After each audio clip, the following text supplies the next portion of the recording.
तो दोस्तों 19 दिसंबर से 3-4 आईपीओ ओपन होने वाले हैं। इसमें एक DAM capital advisors limited IPO, जो कि दोस्तों 840 करोड़ रुपए का आईपीओ है।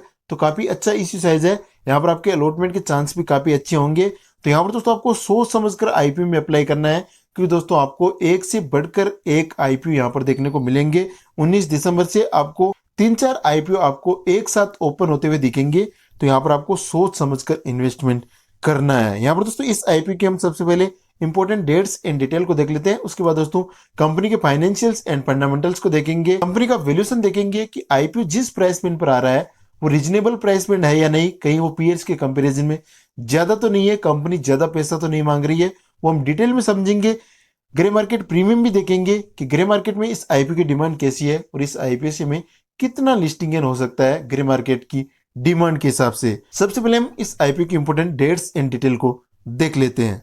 तो दोस्तों आईपीओ ओपन होगा 19 दिसंबर को, क्लोज होगा 23 दिसंबर को, अलॉटमेंट होगा 24 दिसंबर को, रिफंड एंड डिमेट में शेयर आएंगे 26 दिसंबर को और आईपीओ की लिस्टिंग होगी 27 दिसंबर को। आईपीओ का प्राइस स्पेंड है 269 रुपए से 283 रुपए पर शेयर और यहाँ पर दोस्तों लोट साइज है 53 शेयर्स का, यानी कम से कम हमें 53 शेयर्स के लिए अप्लाई करना पड़ेगा। आईपीओ का टोटल इश्यू साइज है 840 करोड़ रुपए का और यहाँ पर दोस्तों ये पूरा का पूरा ओपर पोर सेल है, जो कि दोस्तों इस आईपीओ के लिए नेगेटिव पॉइंट है, क्योंकि दोस्तों आईपीओ के थ्रू जो भी फंड कलेक्ट होगा वो डायरेक्टली प्रमोटर्स को जाएगा।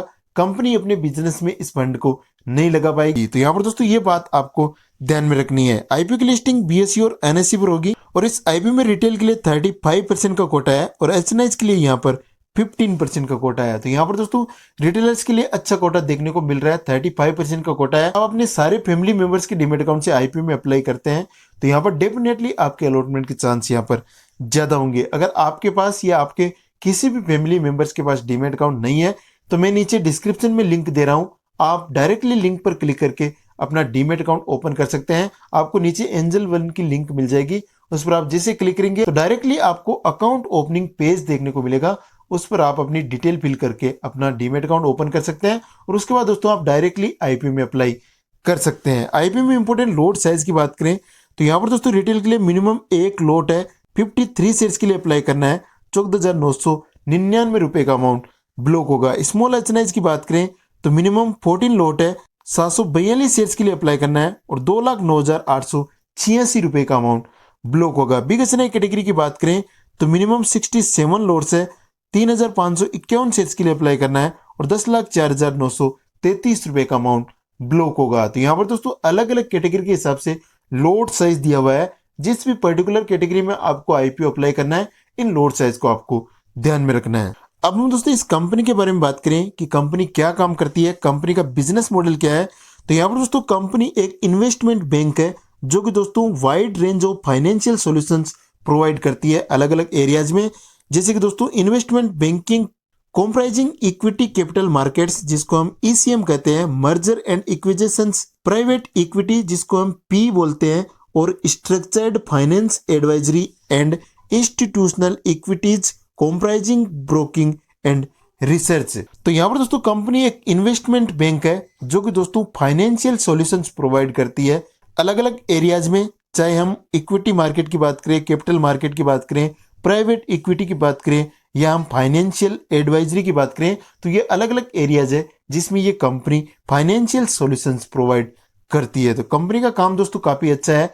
इसके बाद दोस्तों इस कंपनी के फाइनेंशियल्स को देखें तो फाइनेंशियल ईयर 2022 से 2024 के बीच में कंपनी की टोटल असेट्स यहाँ पर आप देख रहे हैं बिल्कुल भी कंसिस्टेंट नहीं है और रेवेन्यू भी दोस्तों कंपनी का कंसिस्टेंट नहीं है। हालांकि दोस्तों 22 के कंपैरिजन में कंपनी का रेवेन्यू आप यहाँ पर देखेंगे तो थोड़ा सा कम हुआ है, लेकिन 24 में वापस यहाँ पर बढ़ रहा है। तो कंसिस्टेंसी हमें रेवेन्यू में देखने को नहीं मिल रही है।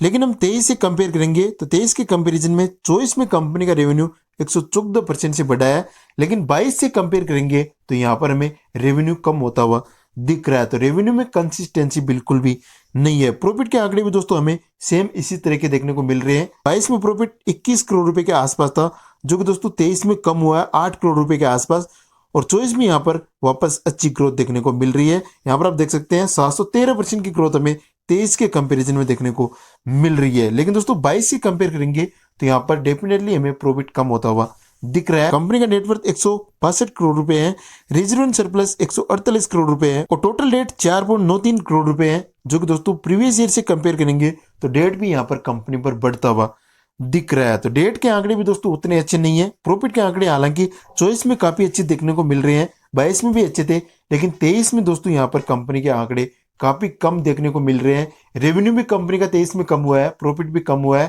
लेकिन ओवरऑल अगर हम बात करें तो यहाँ पर हमें एवरेज फाइनेंशियल्स देखने को मिल रहे हैं। इसके बाद दोस्तों इस कंपनी के वैल्यूएशन को देखें तो यहाँ पर दोस्तों मार्केट कैपिटलाइजेशन है 2000 करोड़ रुपए के आसपास, आरओई यहाँ पर है 54%, रिटर्न ऑन नेटवर्थ है 44%। दोनों फाइनेंशियल रेशियो काफी अच्छे देखने को मिल रहे हैं, 15% से काफी ज्यादा है। तो यहाँ पर दोस्तों ग्रोथ काफी अच्छी देखने को मिल रही है, फाइनेंशियल रेशियो में काफी अच्छे देखने को मिल रहे हैं। पेट मार्जिन 38% से ऊपर है।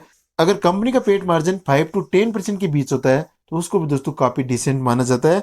यहाँ पर हमें 38% का पेट मार्जिन देखने को मिल रहा है, जो कि दोस्तों काफी अच्छा है। प्राइस टू बुक वैल्यू 12 के आसपास है, 12.76। और यहाँ पर दोस्तों ईपीएस पोस्ट आईपीओ रहने वाला है 9.98 रुपए पर इक्विटी शेयर। और यहाँ पर दोस्तों कंपनी का जो पी है वो है 28। तो पी भी दोस्तों कंपनी का उतना ज्यादा नहीं है। अगर हम इस कंपनी में 28 रुपए का इन्वेस्टमेंट करते हैं तो हमें यहाँ पर 1 रुपए की अर्निंग हो सकती है। पी का सिंपली मतलब दोस्तों यही होता है। तो पी दोस्तों उतना ज्यादा नहीं है, यानी कंपनी का प्राइसमेंट उतना ज्यादा नहीं है, लेकिन पीयर से कंपेयर करेंगे तो हमें पता चलेगा कि पीयर्स के कंपैरिजन में कंपनी की परफॉर्मेंस कैसी है, प्राइसमेंट कंपनी ने जो अनाउंस किया है वो कैसा है, यानी पी कंपनी का कैसा है पीयर्स के कंपैरिजन में, वो हमें पीयर से कंपेयर करने से ही पता चलेगा।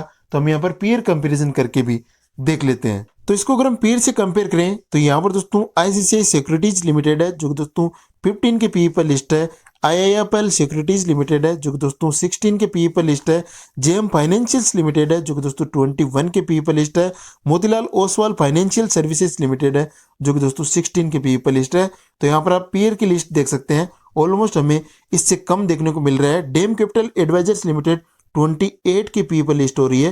तो यहाँ पर आप पीयर को कंपेयर करके देख सकते हैं, और रिटर्न ऑन नेटवर्थ को भी आप कंपेयर करके देख सकते हैं। ऑलमोस्ट हमें सेम देखने को मिल रहा है, केवल हमें जेएम फाइनेंशियल्स लिमिटेड का जो रिटर्न ऑन नेटवर्थ है वो कम देखने को मिल रहा है।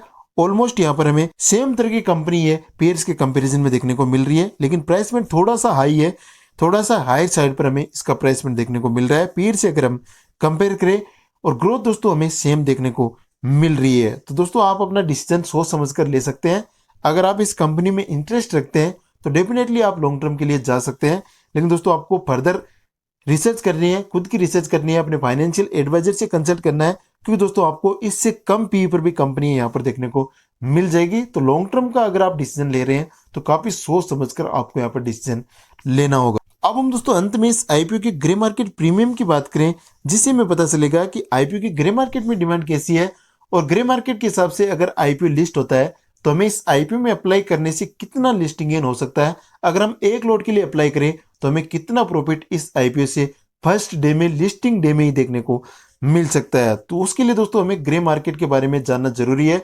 ग्रे मार्केट में इस आईपीओ की डिमांड कैसी है वो जानना जरूरी है। उससे हमें एक आइडिया लगता है कि इस आईपीओ से हमें फर्स्ट डे में कितना रिटर्न मिल सकता है, कितना लिस्टिंग गेन हमें इस आईपीओ से देखने को मिल सकता है। तो यहाँ पर दोस्तों आज के दिन इस आईपीओ का ग्रे मार्केट प्रीमियम चल रहा है 135 रुपया। यहाँ पर दोस्तों आप देख सकते हैं 47% की डिमांड है। पहले इसकी डिमांड हमें 38% की देखने को मिल रही थी 16 दिसंबर को। इसके बाद दोस्तों सेम रही 17 दिसंबर को, और आज के दिन हमें इस आईपीओ की डिमांड 47% की देखने को मिल रही है। तो ग्रे मार्केट में दोस्तों जबरदस्त डिमांड इस आईपीओ की देखने को मिल रही है।